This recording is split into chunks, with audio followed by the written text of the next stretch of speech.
A fé, a esperança e o amor é o título dessa ministração. E o texto que eu vou usar na carta que Paulo escreveu aos Coríntios, na primeira carta, no capítulo 13, no versículo 13. Você pode abrir, ligar a sua Bíblia, pode acompanhar comigo. Diz assim, assim, aliás, querido, antes eu quero encorajar você. Se você não tem facilidade com seus instrumentos eletrônicos, traga a sua Bíblia convencional, para que você fique craque também em lidar com esse livro tão precioso que é o seu manual de vida, o seu manual de conduta, de tudo para a sua vida, esse manual tão atual na sua vida. Então faz isso, mas sempre acompanhe quando se citar textos na pregação, procure sempre anotar. É muito bom a gente, porque depois você não fica perdido em todas as informações que você recebeu. Primeiro aos Coríntios diz, no capítulo 13 diz: assim permaneçam agora estes três. Diga, permaneçam agora. Diga assim, agora. A esperança, aliás, a fé, a esperança e o amor. Diga, o maior deles, porém, é o amor. Vamos de novo ler? Assim permaneçam agora estes três: a fé, a esperança e o amor. O maior deles, porém, é o amor. Obrigado, papai, por esse tempo muito precioso, onde nós vamos aprender mais, nós vamos ser encorajados, exortados, nós vamos ser ensinados, animados pela tua palavra. Ela sempre rica, poderosa para nos encorajar, nos animar, para nos dar, Pai, conhecimento do Senhor e conhecimento a nosso respeito. Nós nos deleitamos na sua palavra. Deus, eu oro em nome do Senhor Jesus, que tudo aquilo que é contrário na nossa mente, nas regiões celestiais, todo espírito enviado para causar incredulidade, distração, ó Deus, nós repreendemos, nós mandamos embora, e que esse lugar seja tomado pela presença dos seus anjos, Pai, nos auxiliando, nos ajudando, Pai, que a nossa mente esteja completamente entregue ao Teu Espírito Santo, para que possamos assimilar tudo quanto o Senhor nos disser, que não sejamos simplesmente ouvintes, mas praticantes dessa palavra. Nós oramos que todo o propósito do Senhor para as nossas vidas, assim como o Senhor prometeu, se torne realidade. Não volta para ti vazio, sem antes Ele fazer tudo aquilo que o Senhor propôs para nós, cumprir os seus propósitos. Oramos e te agradecemos no nome de Jesus. Amém e amém. Você pode aplaudir a palavra do Senhor, querido? Aleluia. Amém. Estou muito feliz, a casa está cheia. Assim que cheguei, a gente voltou normalmente lá no nosso templo das crianças, lá com os brinquedão. Meu Deus, está cheio de muita criança lá, muito alegre. E eu fui lá ter um tempo com eles. Meu Deus, aí eu cheguei e dei um grito na porta: Deus é bom, meu Deus, o tempo todo. Então, tá dando certo, e a gente sempre vai falar isso, vamos inculcar isso, que Deus é bom na mente dessas crianças. E Ele não é só bom agora, Ele é bom o tempo todo. Então Deus é bom tempo todo. Amém. Querido, sempre, quando eu oro por pessoas, e claro, já orei por muitas pessoas aqui, esses ingredientes que nós lemos sempre estão presentes na minha oração. Eu sempre oro por graça, por entendimento, eu oro por fé, por sabedoria, eu oro que a graça do Senhor, o amor do Senhor, sempre nas minhas orações esses elementos estão presentes, porque eu entendo, querido, que se isso estiver em nós vamos ter uma vida muito feliz e certamente uma vida mais próspera, se esses elementos, fé, esperança e amor. E o texto fala de fé. Esse texto que nós lemos fala de esperança e ele fala também de amor. E ele dá essa ênfase ao amor, sem ele, todos esses outros dons, eles se tornam práticas aqui na terra, somente uma prática aqui na terra, mas sem nenhuma resposta, nenhum respaldo, nenhuma repercussão lá no céu. Se não tiver amor, querido, de nada adiantaria todos os demais dons, todas as demais coisas que nós fizéssemos. Se não tiver amor naquilo que nós fazemos, nada tem valor. Nós vamos então falar um pouco da fé, né? Porque o texto começa dizendo, esses três, né? A fé, a esperança e o amor. Vamos falar um pouco de fé. O que é a fé? Hebreus, você já conhece muito bem esse versículo do capítulo 11, né, de Hebreus. O versículo 1 diz que a fé é o firme fundamento das coisas que se esperam e a prova das coisas que não se veem.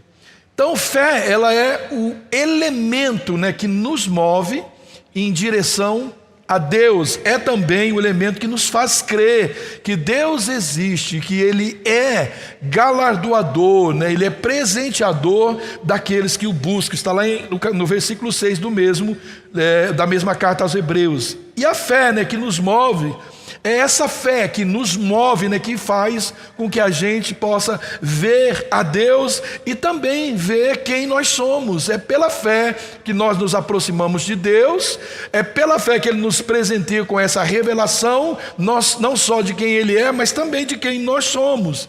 Jesus, Ele diz, se você crer, você vai ver a glória de Deus. Então nós vamos ver o quê? Nós vamos ter um impacto com a presença de Deus. A glória de Deus, a presença de Deus, ela vai ser revelada a nós. Por que eu disse que nós conhecemos a Deus, mas nós conhecemos a nós mesmos? Quando nós nos deparamos, querido, com a glória de Deus, nós sim enxergamos a nós mesmos. Lembra de Isaías, lá no capítulo 6, no versículo 5? Quando ele se viu diante da glória de Deus, o que ele diz? Ele se reconheceu, né? A sua limitação, a sua miserabilidade, o seu pecado, sua boca suja, né? Reconheceu o pecado do povo. Isaías, ele reconheceu a si e todo o contexto que ele vivia. Então, a fé que nos aproxima de Deus revela quem Deus é, mas também revela quem nós somos. Somente a fé é que tem esse poder, né, de nos aproximar de Deus. Afinal, ela é essa busca do invisível como se fosse visível. Nós não vemos a Deus, mas nós o buscamos, nós o adoramos, né? Quando nós prostramos, quando nós adoramos, é como se nós estivéssemos dançando, tocando em Deus. Nós sentimos, nós fazemos não a um Deus invisível. A nossa fé nos eleva à presença de um Deus. Ele não está em corpo, né, carnal, porque não é assim. Deus é espírito, mas nós tocamos sua presença nos toca. Jesus diz que bem-aventurado são aqueles, né, que não viram o Senhor Jesus, mas creram. Está lá no Evangelho de João, no capítulo 20, versículo 29. E eu não sou, querido, lá, né, uma dessas pessoas muito organizada ou previsível. Eu tenho até, às vezes, meus métodos aí de fazer as coisas, e isso às vezes dificulta um pouco para a gente andar nesse ambiente do invisível como se ele existisse. Por isso, né, para mim, há algum tempo foi muito difícil entender que Deus é Deus e que é Ele que controla todas as coisas, e é Ele que faz, né, o que Ele bem quer fazer, é Ele que faz e faz da melhor maneira. Talvez seja por isso, querido, que eu tenho esse meu jeito de ser, né?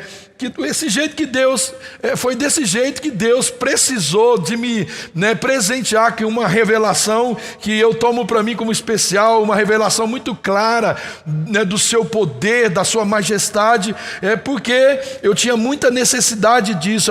Isso veio trazer para mim uma concepção da sua majestade, para que eu entendesse a necessidade minha nele, porque todos nós temos uma necessidade, o nosso espírito anseia, geme, ele busca ele anseia por algo, em nós que está em Deus, e que nós precisamos trazer esse invisível ao visível, né? Então, hoje eu sei, né? Eu já admiti, de tanto apanhar, de tanto, né, tomar algumas invertidas, que eu não posso controlar as coisas, e o melhor que eu posso fazer é deixar que Deus cuide de tudo, mesmo que eu não faça ideia nenhuma do que vai acontecer, nem mesmo, né, no próximo milésimo de segundo da minha vida. Eu preciso aceitar pela fé que aquele que é invisível, ele traz Ele me socorre, Ele me ampara, e Ele, né, mesmo nas coisas que eu nem imagino, eu não preciso ter o controle de tudo,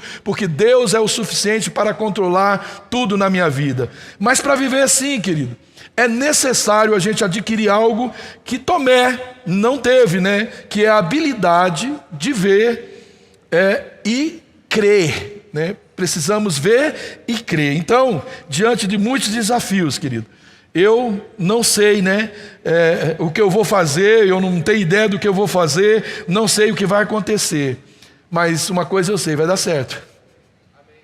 Você não precisa saber o que vai acontecer, porque o que gera em nós ansiedade é o fato da gente querer saber como vai acontecer tudo. Amanhã eu vou estar no emprego, amanhã, né, o meu carro vai estar inteiro, amanhã, né, terça-feira na cirurgia vai dar tudo certo. Não. Nós precisamos aprender a descansar. Isso, querido, é ver e crer. Eu vejo que vai dar tudo certo. Eu, né, tomo posse dessa condição que tudo vai dar certo. E nós tomamos posse disso. E Deus então traz isso à existência. Não adianta eu querer controlar essas condições. Nós vamos lutar com isso, porque faz parte, né, do ser humano controlar tudo à sua volta, fazer os seus planos. Aí muitos, né, chegam a estados terríveis de depressão, ansiedade, porque querem controlar o futuro, já, né, com o testemunho do passado, que em muitas coisas não deu certo. E nós não temos essa capacidade. A gente já aprendeu com o nosso passado. Então, o melhor conselho que existe: entregue nas mãos do Senhor, confia nele, o mais Ele fará. Então viva pela fé, querido, viva de passos de fé. Decida e insista a viver pela fé.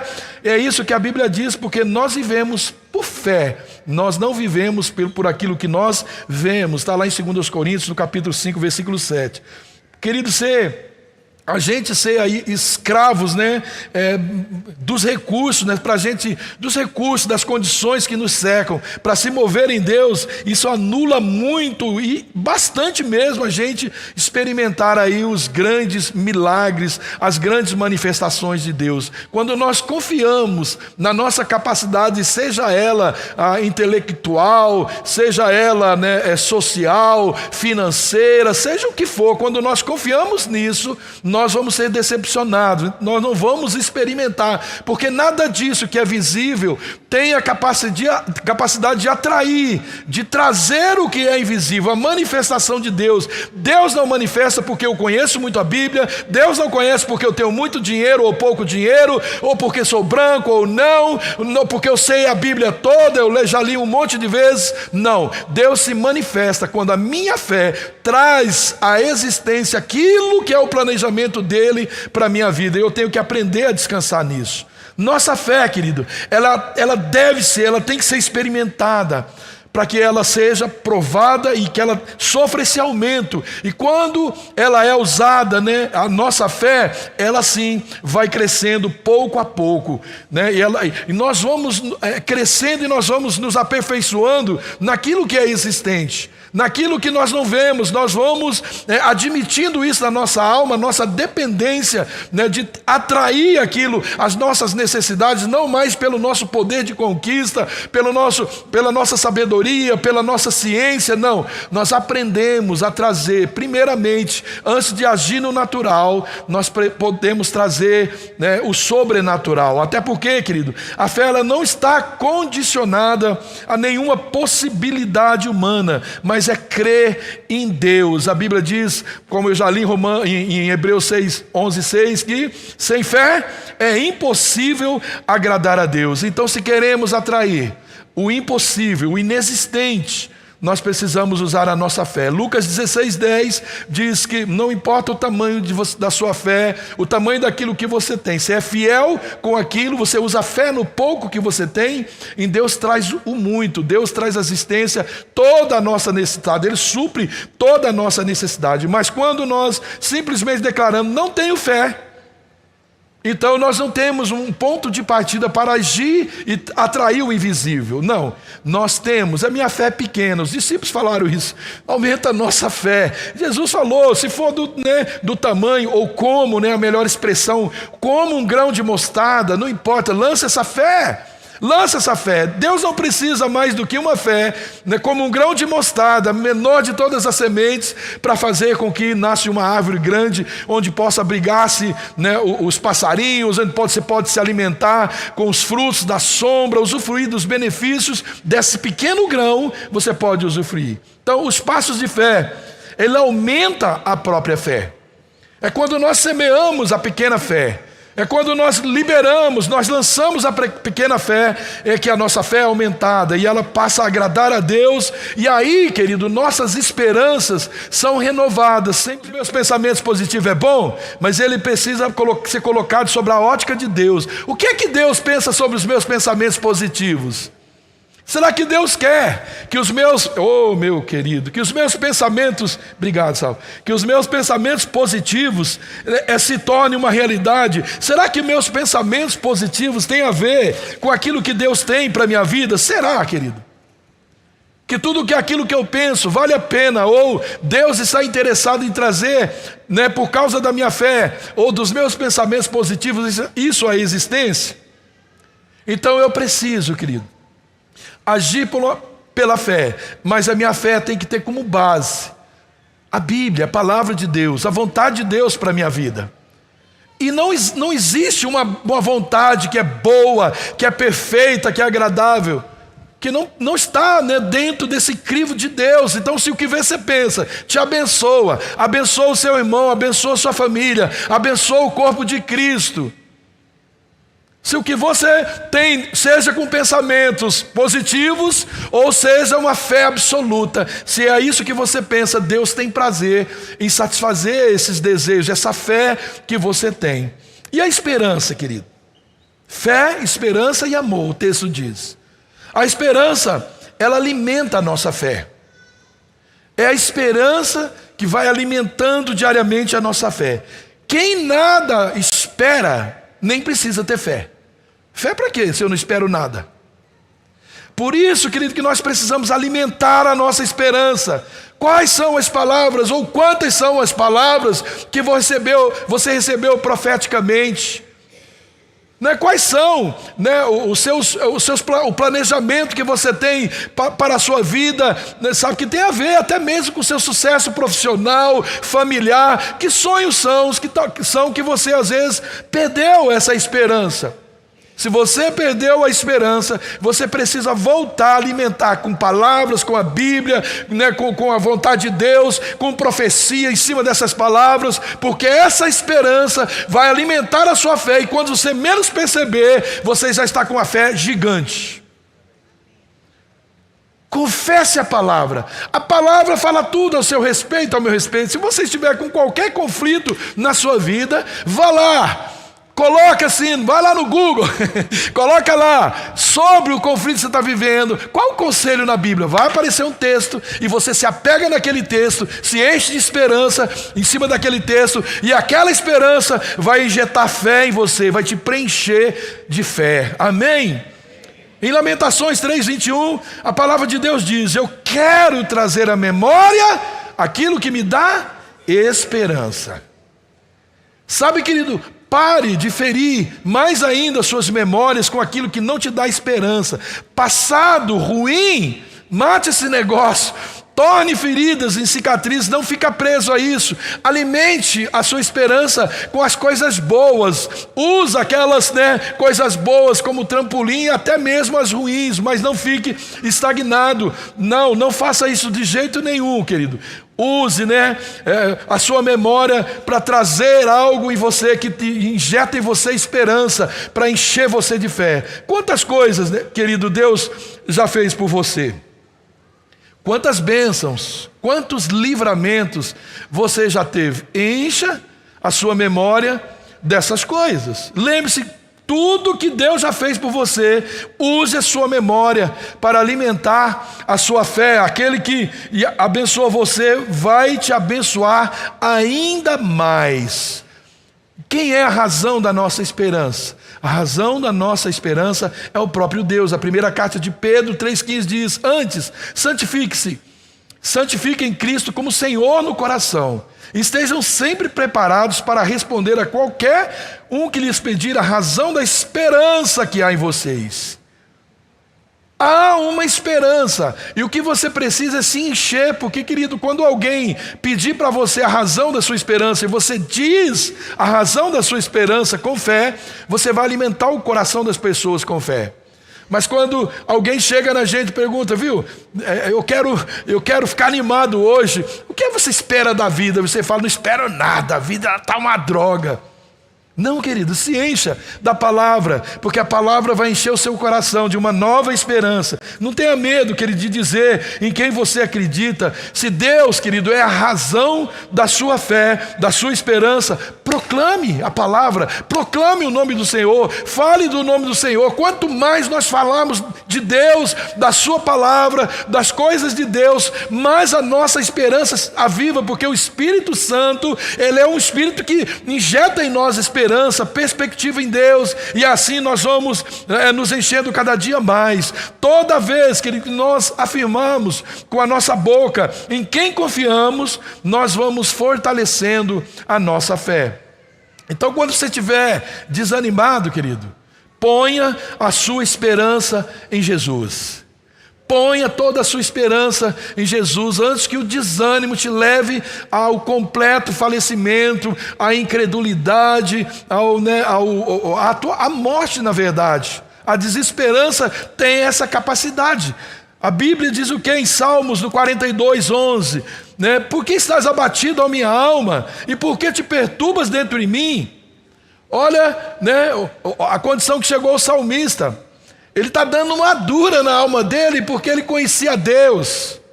E ele está, alma, por que você está abatida? Por que você está perturbada dentro de mim? Aí ele diz, espera em Deus, pois ainda o louvarei, a Ele que é o meu socorro e o meu Deus. Sabe o que ele está falando?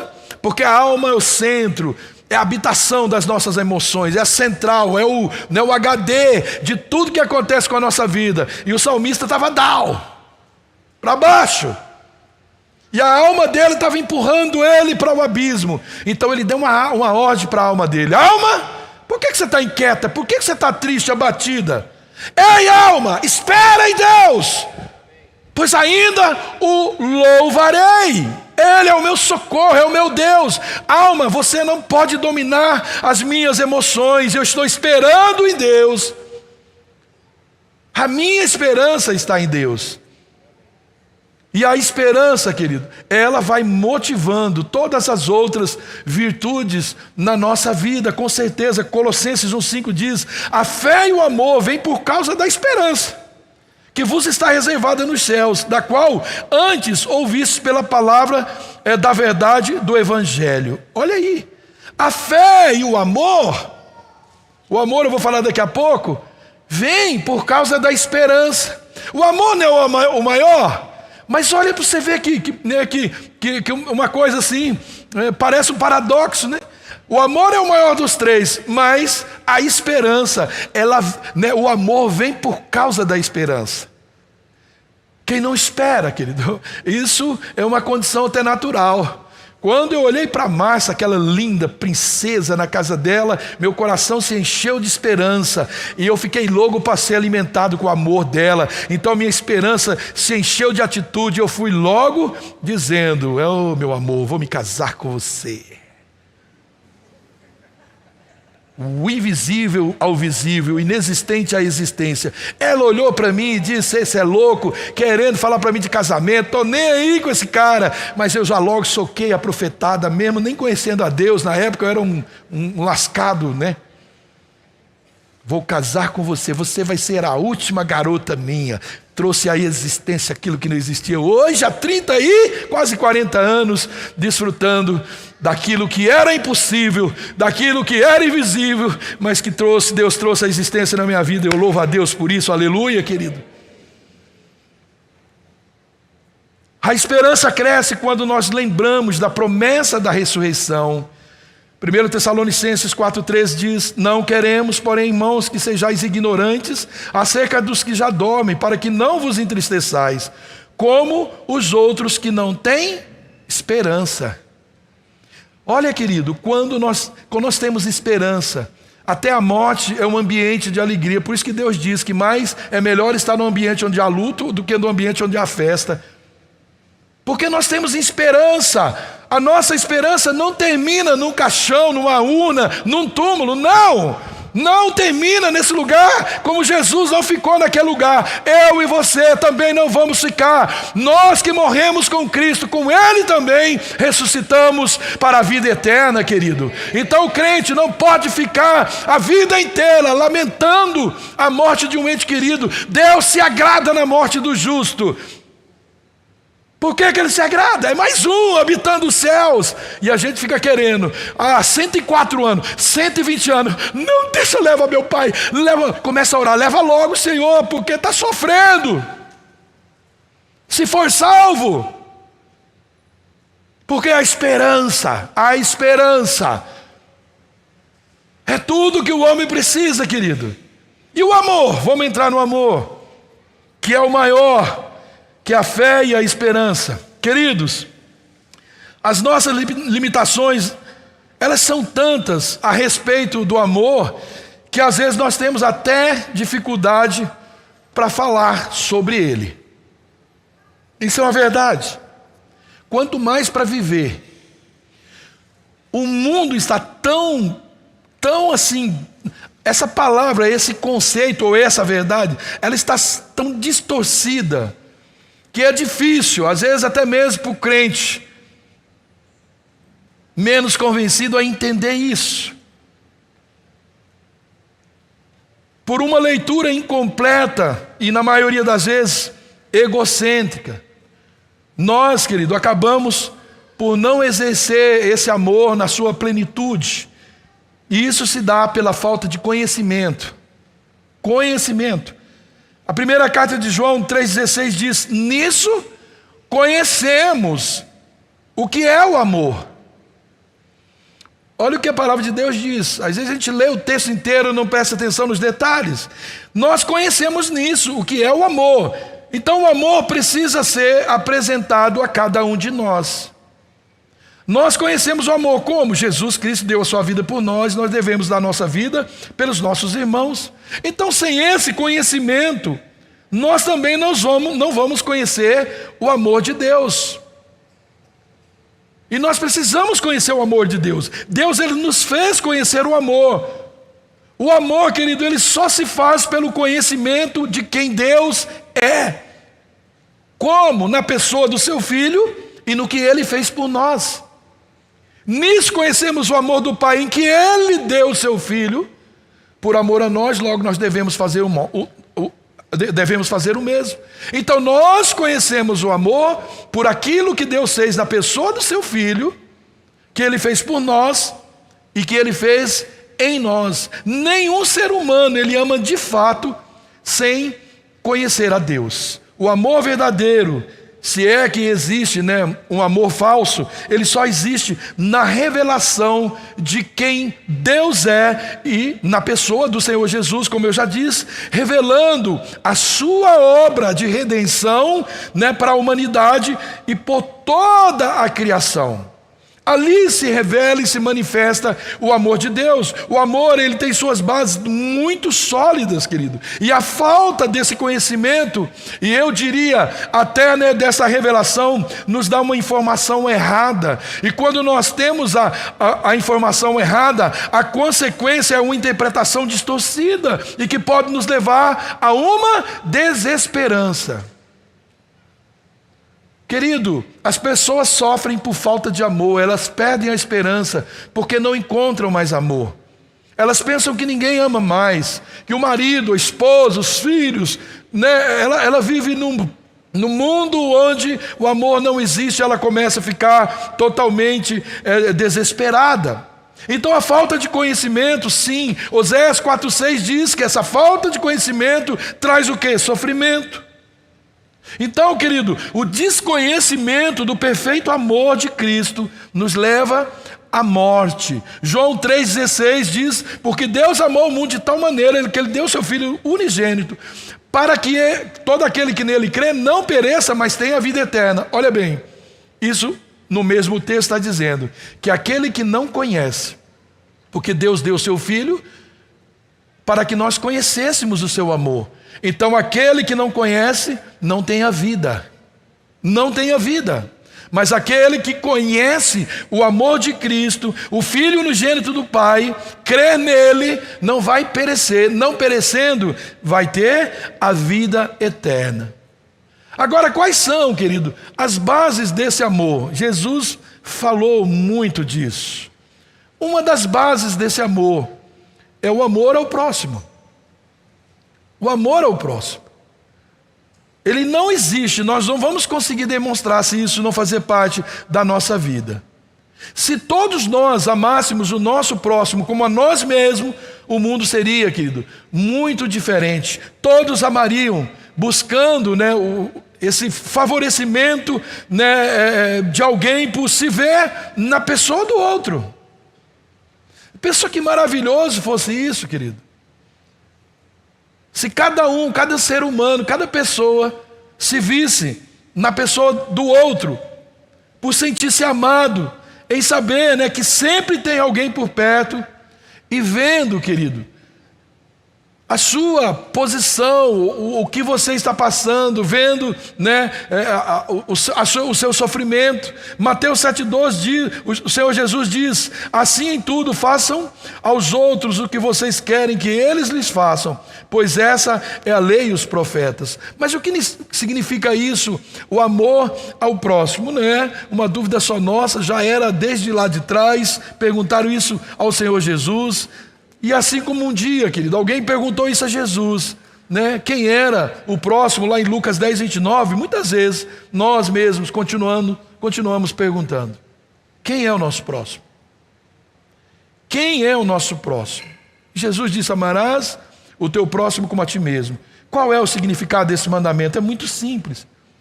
Significa que eu devo desejar ao meu próximo o que eu desejo para mim mesmo. E isso é muito fácil de entender. Ou não? Você já reparou, querido, que nós temos uma mania, uma facilidade para dificuldade? A gente tem uma facilidade para dificultar tudo. A gente pega o que é muito simples, porque nós, na verdade, não entramos ainda, não experimentamos, não ainda fomos impactados, batizados nesse amor, e nós criamos muito mais dificuldade do que facilidade. É simples. Se eu falar para você que você tem que me amar do jeito e desejar para mim tudo que você quer para você, está difícil de entender? Não está difícil de entender, é muito fácil. Outra base do amor são as obras. No capítulo 2 de Tiago, nós temos essa exortação muito valiosa, né, sobre as obras. De que adianta, meus irmãos, alguém dizer que tem fé se não tem obras? Acaso a fé pode salvá-lo? Mas aqui, eu li isso aqui, me deu um nozinho, né? Porque a Bíblia diz que a gente não pode ser salvo por obras, mas pela fé. Parece que a Bíblia está se contradizendo. Mas não é isso não, querido. É que se a fé não for acompanhada de obras, ela é morta. E a obra, se não for acompanhada de fé, também é morta. Não significa que a fé por si só, a obra por si só salva, mas só a fé não é o comportamento, não é a atitude de quem ama a Deus, de quem tem fé. Só fé sem obras não existe. Sem fé, querido, as obras, elas estão tão mortas quanto as obras sem a fé. Um está ligado ao outro. Quem tem fé faz obras. E quem faz obras porque tem fé. As duas se combinam para se chegar à salvação. É preciso ter fé para ser salvo. Mas essa fé tem que vir acompanhada de obras. Diga, acaso a fé pode salvá-lo? Ele está fazendo uma pergunta. Se um irmão ou uma irmã estiver em necessidade de roupas, de alimento de cada dia, e um de vocês lhe disser: vá em paz, aqueça-se e alimenta-se até se satisfazer, sem porém lhe dar nada, de que adianta isso? Assim também, a fé por si só, se não for acompanhada de obras, está morta. Trocando em miúdos, querido. Se eu estou com fome e eu tenho um prato de comida e o meu próximo não tem, amar esse próximo implica em eu fazer algo para ele. E como é esse algo? O mesmo que eu gostaria que ele fizesse para mim. Se eu tivesse com fome, olhando alguém comer um prato de comida, tudo o que eu queria é que ele repartisse aquilo comigo. Ou seja, eu devo dividir o prato com ele. Se eu tenho 2 mudas de roupa e a pessoa não tem nenhuma, eu devo me empenhar para que ele também tenha isso. Perceba que ele, mesmo sendo o amor maior que a fé, eles caminham juntos. Não dá para separar. Fé, amor, esperança caminham juntos. Queridos, para muitos de nós, só de ler sobre isso já dá, ou só de ouvir isso, já dá uma aflição no nosso coração, porque nós temos dificuldade, na verdade, de amar o nosso próximo como a nós mesmos. Temos dificuldades. Sem contar, querido, a dificuldade que nós temos de entender como que é que isso funciona. Como isso funciona. Certa vez Jesus ele foi questionado de todos os mandamentos, qual é o mais importante. Jesus resumiu os 10 mandamentos em 2. E ele disse, né? Dividindo esses 10 mandamentos em 2 partes: amar a Deus e amar ao próximo. Falou tudo isso que está escrito na Bíblia, todos esses mandamentos. Ou seja, todas as melhores coisas de Deus para o homem se resumia em 2 coisas: amar a Deus e amar ao próximo. Esse é o maior mandamento da lei de Deus. Quem ama a Deus com tudo que tem, não quer, querido, ficar longe dele, se arrepende, né, dos seus pecados, aceita Jesus como seu Salvador e passa a viver para agradar a Deus. Nós amamos, querido, porque Deus nos amou primeiro. Quem ama a Deus, ama os outros, porque é impossível, a Bíblia diz, dizer que ama a Deus e não amar ao próximo. A Bíblia diz que é mentiroso. Primeira carta de João 4, 19 a 21. Nós amamos porque Ele nos amou primeiro. Se alguém afirmar, eu amo a Deus, mas odiar o seu irmão, é mentiroso. Pois quem não ama a seu irmão, a quem vê, não pode amar a Deus a quem não vê. Ele nos deu esse mandamento: quem ama a Deus, ame também o seu próximo, seu irmão. Todas as outras pessoas, querido, elas são tão pecadoras como eu e você. E Deus ama todas elas. Quando nós entendemos isso e decidimos viver com esse amor, isso muda tudo, querido, que nós fazemos e como nós fazemos para Deus e para essas pessoas.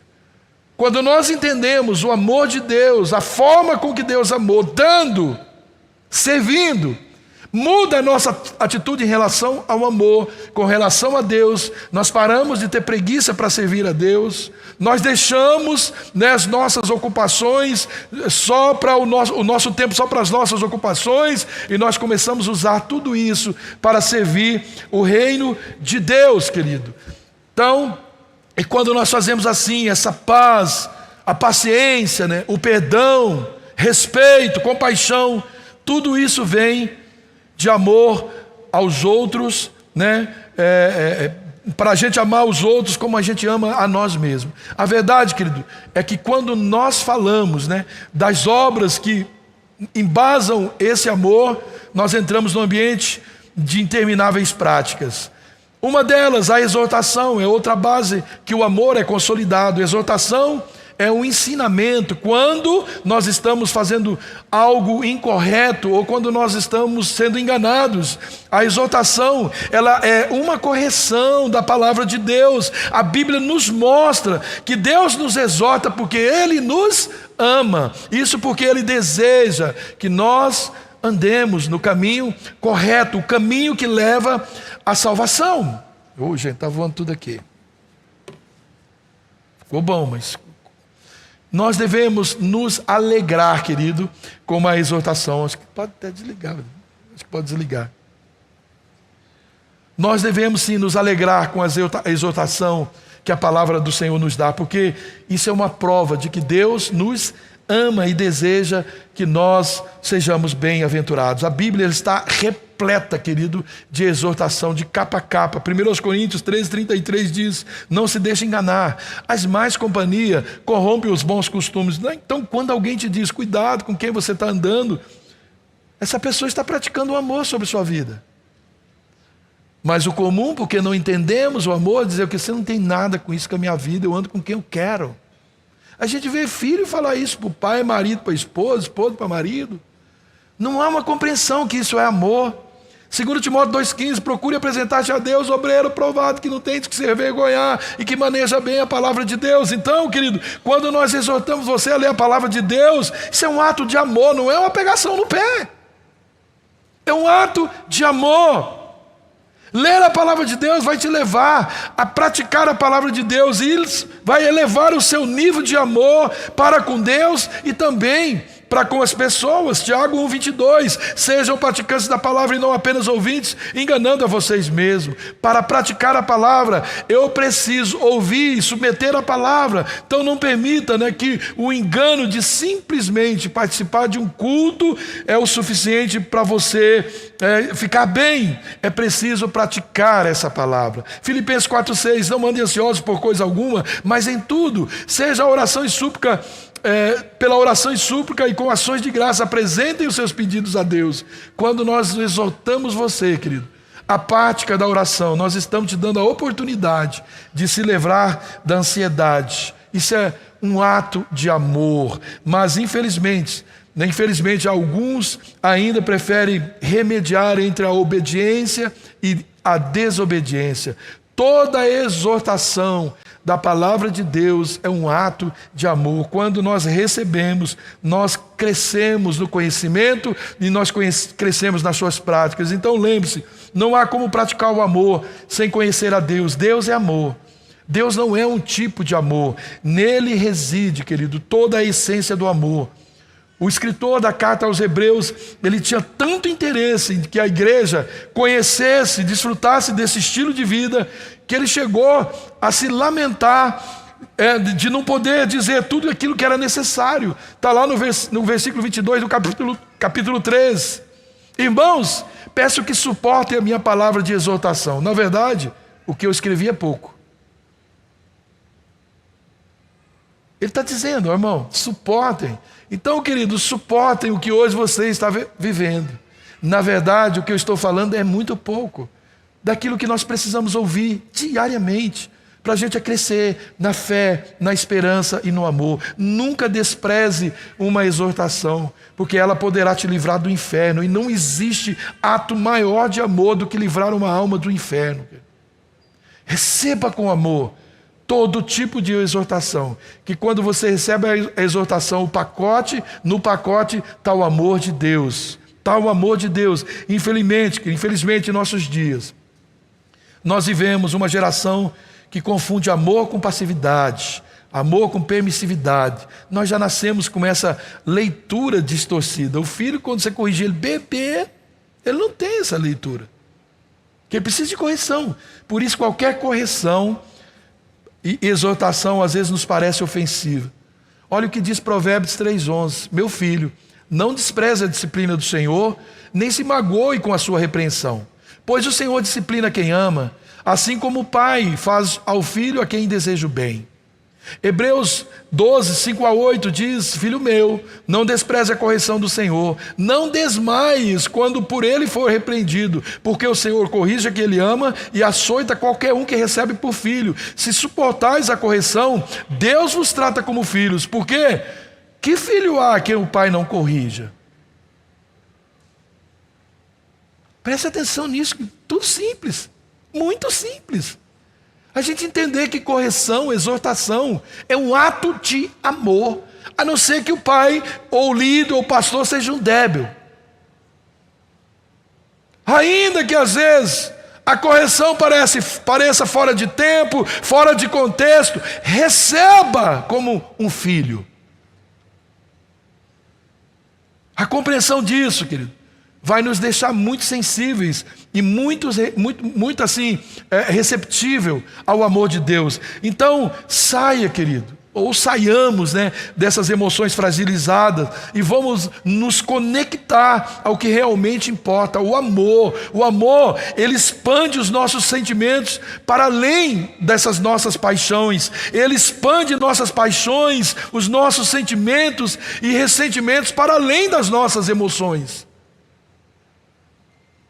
Mas às vezes nossas emoções, elas bloqueiam, nossas paixões, elas bloqueiam o que realmente é interessante, o que realmente importa. Lembre-se, querido, as paixões, as emoções, elas são momentâneas, mas o amor, ele precisa ser construído, e nós construímos o amor com o quê? Com sacrifício. Não dá para amar sem sacrificar. Né, amor? Não dá. Sacrificar desejos, vontades. 1 Coríntios 13, 7. O amor tudo sofre, tudo crê, tudo espera, tudo suporta. Tudo isso aqui se encaixa. Não dá para viver, para sofrer sem sacrificar, não dá para crer, não dá para esperar, para suportar, no sentido de ser um suporte, um amparo. Tudo precisa abnegação. Se pensamos, querido, construir uma vida cheia de amor, sem estas e outras, muitas outras bases bíblicas, nós jamais vamos experimentar. 1 Coríntios 13, 2. Ainda que eu tenha o dom de profecia e saiba todos os mistérios e todo o conhecimento e tenha uma fé capaz de mover montanhas, se não tiver amor, nada serei. Eu posso ser uma pessoa cheia de conhecimento, cheio de teorias sobre o amor, uma pessoa cheia de fé, mas sem amor eu não sou nada. 1 Coríntios 13, 13. Assim permaneça o amor. Agora esses três, a fé, a esperança e o amor, o maior deles, porém, é o amor. A fé e a esperança está relacionado aos nossos interesses, nossas necessidades. Nós não precisaremos dela no céu, nem da fé e nem da esperança. Nós vamos precisar do amor. Porque essas coisas têm ligação com a nossa vida aqui. O amor é um dom de Deus, querido, e ele é a base de todo relacionamento. Porém, muitas vezes nós usamos essa palavra amor para muitas coisas insignificantes. É verdade ou não é? Comece a pensar, só nas últimas 2 horas, 1 hora, quem sabe nos últimos minutos, quantas coisas você falou sobre isso. Eu amo essa blusa, eu amo esse chocolate, eu amo esse carro, eu amo esse cabelo, eu amo esse filme, eu amo aquela música e por aí vai. Com todo esse amor, querido, aí pairando, né, sobre nossas mentes, fica muito fácil a gente perder a noção do que é amor. E é o amor, né, que realmente significa ou tem algum significado para nós. Essa passagem de 1 Coríntios 13 é uma das mais famosas, né, da Bíblia, e ela fala somente sobre o amor. Eu acredito que ela traz a melhor definição sobre isso, e eu quero encerrar aqui lendo 1 Coríntios 13, 4 a 7. O amor é paciente, o amor é bondoso, não inveja, não se vangloria, não se orgulha, não maltrata, não procura seus interesses, não se ira facilmente, não guarda rancor. O amor não se alegra com a injustiça, mas se alegra com a verdade. Tudo sofre, tudo crê, tudo espera e tudo suporta. Você recebe essa palavra, querida? É fácil de entender. Qualquer um pode entender. Mas ouvir, entender e não praticar, não muda nada. Nada. E para praticar isso, não dá para fazer sem abnegação, sem sacrifício. Não dá para fazer isso sem abrir mão de emoções, de sentimentos, de ressentimentos. Não dá. Por isso a palavra nos exorta a não ser ouvintes, mas praticantes. Querido, o amor, ele tem essa capacidade incrível de reconciliar, de unir, ele tem a capacidade de exortar, ele tem a capacidade, né? O amor, Só o amor tem a capacidade de nos tirar desse lugar, né, de perdição e nos levar para o céu. Então deixe que isso fale mais alto, deixe que isso grite mais alto dentro de você, deixemos, né, isso gritar bem alto dentro de nós, para que a gente não perca isso, não perca a fé, não perca a esperança, não perca o amor, né? Que a gente pratique o amor, que a gente viva o amor. Quando vier as oportunidades para você, para mim, né? Para que a gente tenha atitudes contrárias, que vai trazer, né, a manifestação desse amor, nós precisamos pensar: o que eu ouvi, o que eu li, o que eu aprendi, eu vou colocar em prática. Eu vou ser um praticante dessa palavra. E aí, querido, nós vamos crescendo no amor, na graça, no conhecimento, na esperança. Nós vamos desenvolvendo esse tipo de relacionamento. Nós, às vezes, não conseguimos ser essa pessoa amorosa com todo mundo. Nós desenvolvemos isso no nosso âmbito menor. Aliás, eu acho que é melhor começar por fora, porque parece que dentro fica mais difícil. Mas podemos, um bom começo é dentro de casa, a gente começar. Às vezes as pessoas, elas ficam assim: eu queria viver isso, eu queria ser isso, eu queria viver isso, né? O que eu faço? Comece a viver. Ah, mas é tão difícil o lugar que eu vivo. Se as pessoas mudassem. Não, as pessoas não precisam mudar, quem tem que mudar é a gente. Tudo começa quando nós decidimos, nós mudamos. Então, o que eu quero começa em mim. Tudo que eu quero promover, o que eu quero fazer, começa em mim. E quando eu começo, seja por constrangimento, alguns até por inveja, alguns até por outro sentimento, eles começam a praticar, daqui a pouco cria gosto e a coisa se espalha. Podemos, querido, melhorar nesse aspecto todos nós? Podemos ser homens e mulheres de fé, homens e mulheres que têm esperança, que não esmurecem diante dos desafios, não perde a esperança porque algo deu errado, perdeu algo, né? Não perde a esperança, não perde. Continue esperando, continue declarando aquilo que Deus é para você e o que você é na visão de Deus. Traz à sua memória aquilo que trabalha a favor da tua esperança, e a sua fé, ela vai crescendo de glória em glória. Você vai se movimentando através daquilo que você espera, a sua fé vai aumentando, você vai tendo experiência e o seu amor por Deus vai crescer. Você vai ser um semeador desse amor de Cristo. Amém? Amém? Feche os teus olhos, vamos orar, vamos agradecer a Deus. Aleluia, aleluia. Glórias ao teu nome, Jesus. Eu queria que você orasse, querido. Você ouviu, né? O que está faltando? Fé, mais fé. Está faltando esperança. O que é que está precisando? Fluir mais no amor? Ou está faltando tudo? Você quer tudo. Bom é isso. Começa então a falar com o Senhor. Diga para Ele: o Senhor ouve a sua oração, tanto quanto a minha oração. Fale com Ele, né? Gere uma expectativa no seu coração. Abre e diga para Ele que você quer conhecê-lo, você quer ter experiência sobrenatural com Ele, para que a sua fé cresça, sua esperança ela se desenvolva e você tenha experiências sobrenaturais. Fale para Ele, fale ao Espírito Santo. Ele te ama e Ele deseja que você tenha tudo isso e tenha abundantemente. Aleluia.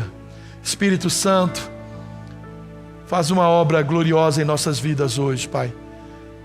Que aquilo que compartilhamos aqui, Pai, possa calar em cada coração. Que essa palavra, Pai, ao ser lançada como semente, ela possa germinar e produzir frutos para a Tua glória. Pai, em nome do Senhor Jesus, encha os nossos corações, Pai, de fé, de expectativa, de esperança. Aperfeiçoe, Pai, o Seu amor nas nossas vidas, que nós possamos exalar esse perfume através do Seu amor, se movendo através de nós, em nós, Pai, possamos ser uma declaração, aquela que o Senhor diz que nós somos, essa carta escrita, que as pessoas possam ler o Senhor, o Seu amor, através das nossas vidas, das nossas atitudes, das nossas ações, das nossas reações.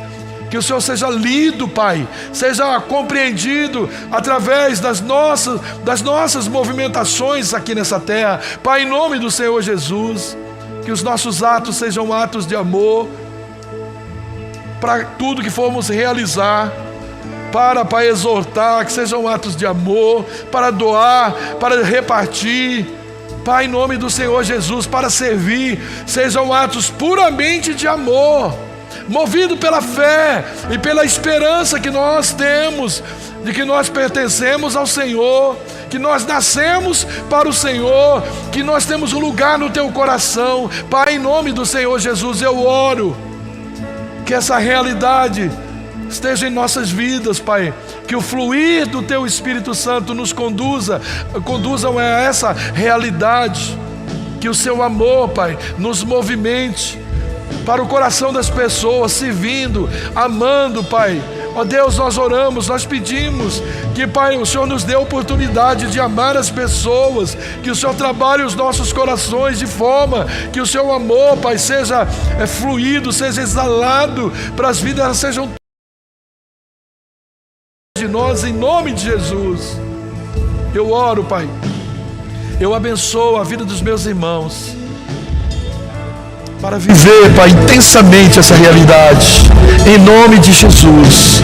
Que uma obra gloriosa do Senhor, Pai, faça, Pai, acontecer na vida de cada um, no coração de cada um. Que desfrutemos, Pai, dessa presença do Senhor, que nos instrui, que nos anima, que nos consola, que nos exorta, que nos eleva, Pai. Oh Deus, ora em nome do Senhor Jesus, renova as esperanças, dá-nos fé, dá-nos, Pai amado, novas expectativas, Pai. Encha-nos, Pai, em nome do Senhor Jesus, para a Tua glória, glorifica, Pai, o Teu nome, glorifica, Senhor, o Teu nome, realiza, Pai, nos nossos meios, os milagres do Senhor, toca nas nossas vidas, em nome de Jesus, eu oro, Pai, eu te agradeço, muito obrigado, Senhor, muito obrigado, Pai, obrigado, Espírito Santo. Ainda orando, querido, continue orando. Eu quero fazer um apelo a você que está aqui, que talvez ainda não entregou publicamente a sua vida ao Senhor Jesus, e você tem um desejo de fazer isso.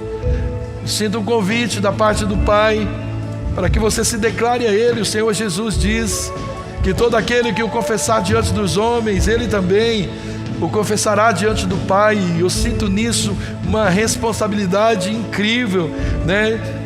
Levar o Senhor Jesus a me confessar diante do Pai deveria ser o sonho de todos nós. A Bíblia diz que quando alguém faz isso, há uma festa no céu, há uma celebração no céu, quando alguém entrega a sua vida, confessa Jesus como Senhor e Salvador da sua vida, e a cada reunião, a cada lugar, a cada palavra sendo liberada, há um desejo no coração do Pai, de que essa palavra cause transformação, cause libertação, cause salvação, nos provoque a conhecê-lo, a liberar a nossa vida, o nosso espírito, né, que veio dele, para conhecê-lo mais e mais. Eu quero te convidar. Você quer entregar sua vida ao Senhor Jesus? Eu quero orar com você aqui na frente. Quero te ajudar nessa oração.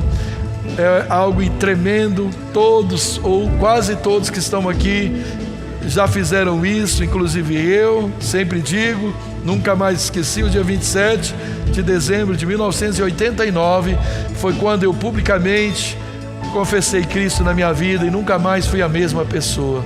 Ele transformou, mudou a minha vida. Ele quer fazer isso com você também. Se você sente um desejo no teu coração de fazer isso, sai do seu lugar, vem aqui à frente. Eu quero orar com você. Não fique com vergonha. Se a palavra de Deus falou com você, é o seu momento, pode fazê-lo. Amém, aleluia, amém. Uau, acho que... Uau, como é seu nome, querido? Dani. Mais alguém quer acompanhar a Dani? Pode ficar aqui. Pode sair do seu lugar. Se você sente uma voz, sabe, um desejo, uma voz ali falando dentro de você, esse é o Espírito Santo. A Bíblia diz: se ouvides a voz dele, não endureça o coração. Não deixa que nenhum tipo, de insegurança, medo, vergonha, não deixa que nenhum tipo de timidez te prenda nesse lugar. Você nasceu para isso, você é dele e você precisa voltar para ele. O céu é o teu endereço, é o seu lugar, você nasceu para lá. Uau! Tudo bom, querida? Uma alegria te ver aqui, viu? Vamos lá, mais gente quer fazer essa oração. É muito simples, mas de um poder incrível, É mediante essa oração. A Bíblia diz que quando nós ouvimos a palavra, a gente crê com o coração, mas é necessário a gente confessar com a nossa boca que o Senhor Jesus é o meu Salvador. Quer ficar aqui? Pode ficar isso, pode fazer companhia. Mais alguém? Mais alguém? Vinha rápido, querido, porque você nasceu para morar no céu. E essa é a forma. Jesus é o caminho, a verdade e a vida. Ninguém vai ao Pai senão por Ele. Não existe outro caminho. Ele é o caminho, não é um caminho. Aleluia. Amém.